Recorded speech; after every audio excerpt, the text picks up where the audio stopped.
Just chilling out with a little bit of Wayne Jones music.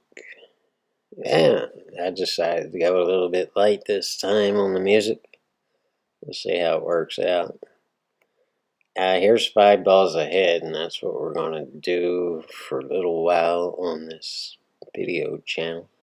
The hardest part in pool, other than the break and controlling the break, particularly with 9 ball, is the first 5 balls. Once you get past the 5 ball, all the hard mental work is done, and now you're only thinking 4 balls ahead. Once you get past the 6 ball, you're only thinking 3 balls ahead. So it gets easier.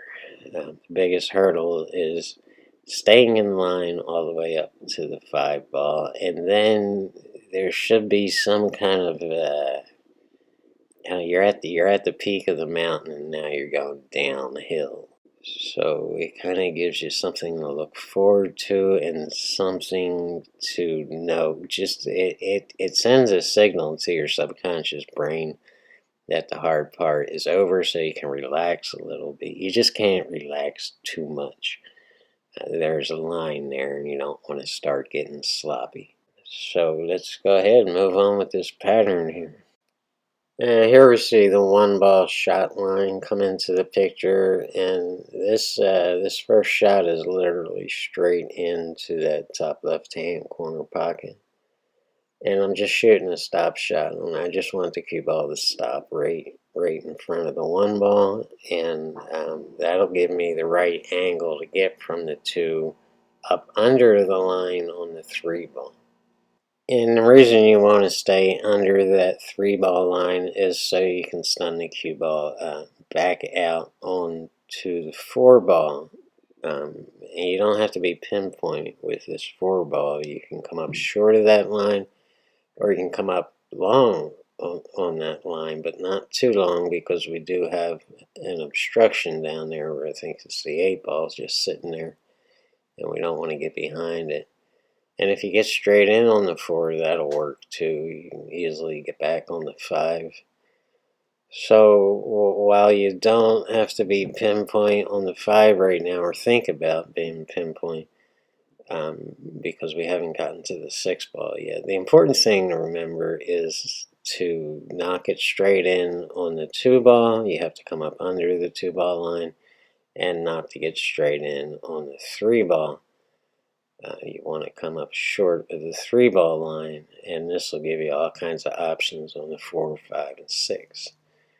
So that should be pretty much the end of your thought process before you start this game.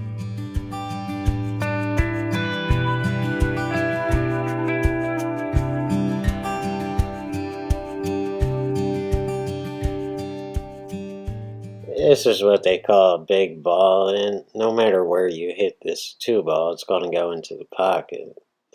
But you have to be careful here. This cue ball can get away from you if you hit it too hard. You're just kind of rolling up with the agenda, again, to stay up under that 3 ball line. So we're just barely skimming the 2 ball on this side of the 2 ball.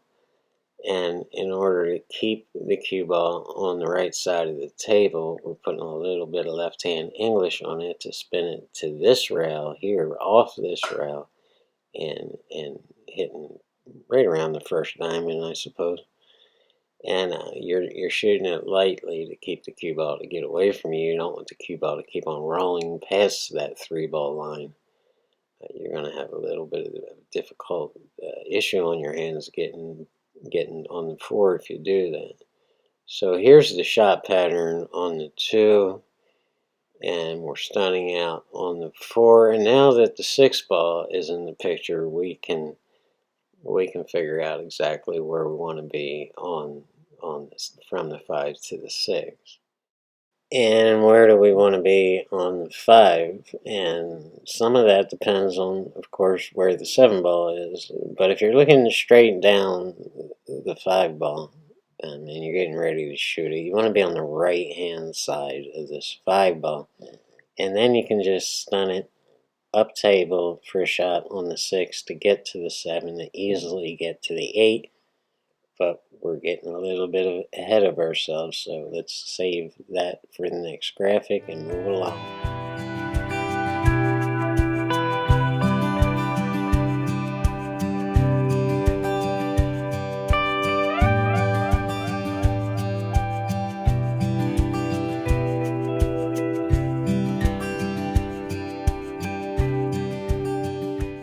So chilled out, man.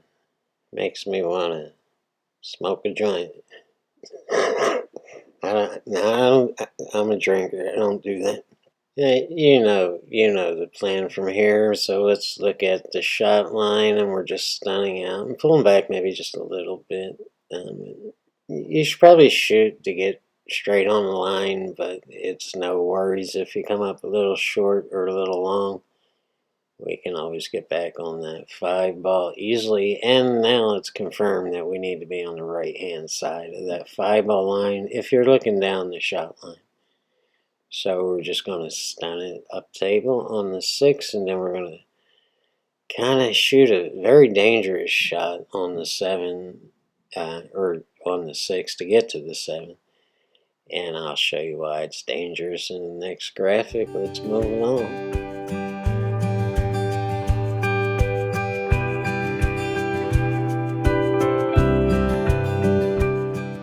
And to get to the place I want to be on the 5-ball, I have to go 2 rows on the 4-ball. So the shot line looks like this. So the question is, why is the we're going to be right about here on the 6-ball because I went a little bit long when I shot the 5.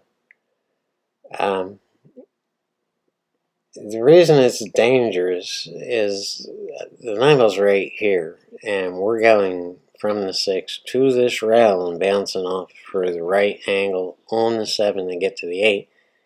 And it doesn't give us much room. We're going to come pretty close to the 7, and we're going to come pretty close to the 9. So if I'm not exactly pinpoint, we could run into a problem here on getting the right angle on the 7. So let's go ahead and roll it and see what happens.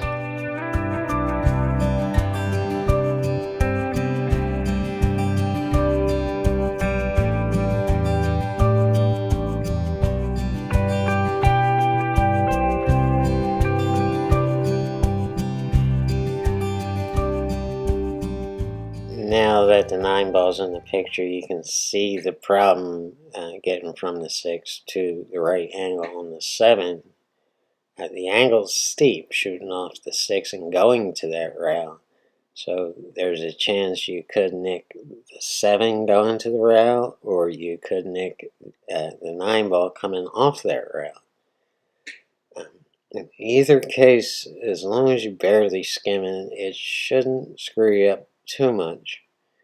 But that's the thing. I mean, we could hit it full and just wind up with a disaster. So it's a very dangerous shot, but I can't do anything but stun this cue ball off the 6. I can't draw it back. I'm almost on the rail, and I'm already jacked up.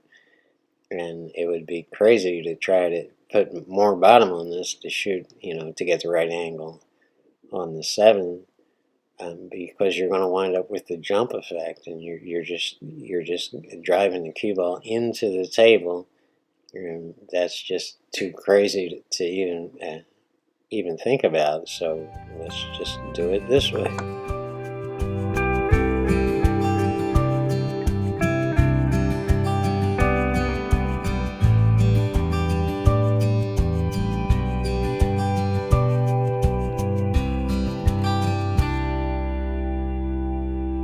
At the last second, I decided to put bottom on that 5-ball shot, and there's really no sense. Maybe just a little bit of straight left, but it should have been center ball.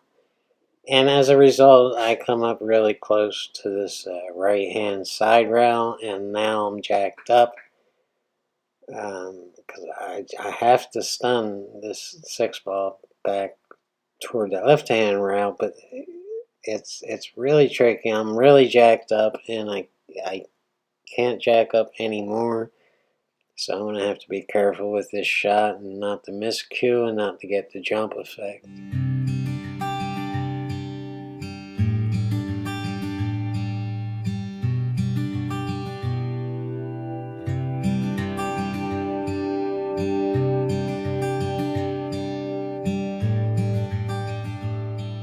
This is the best shot of this year, 2020, for me to tell you guys to practice. Because number one, it comes up all the time.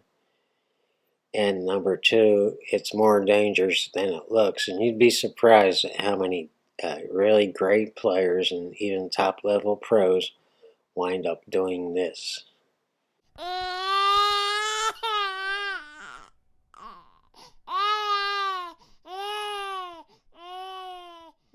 Sorry, but that's what happens, and that's what happens after they do it. So let's go ahead and understand that we're aiming the cue ball somewhere along this rail, and you have to pick what part of that rail you're aiming at.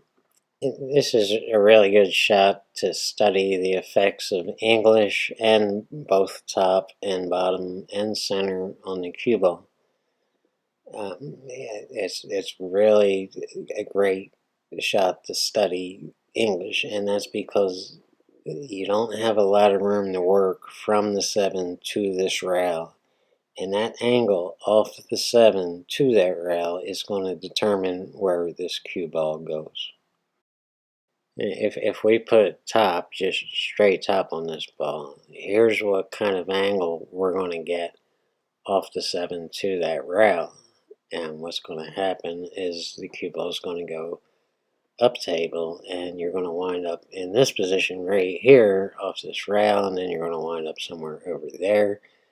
And if we look at the 8-ball shot, that would be an absolute nightmare. So we don't want to put top on the ball. Here's what's going to happen if we just put center ball on the cue ball. No English, no top, no right, no nothing. The tangent line comes right off that rail at a 90-degree angle and bounces off to right about here. That's better than putting top on it, but it's not much better. It is the safest route because you're not coming anywhere near scratch, but you're going to have a difficult shot on the 8, and the whole object of this game is to make it easy, not hard. Left-hand English will send the cue ball even further back up table than just top. And you're very likely to scratch if you do that, so we can roll out left-hand English.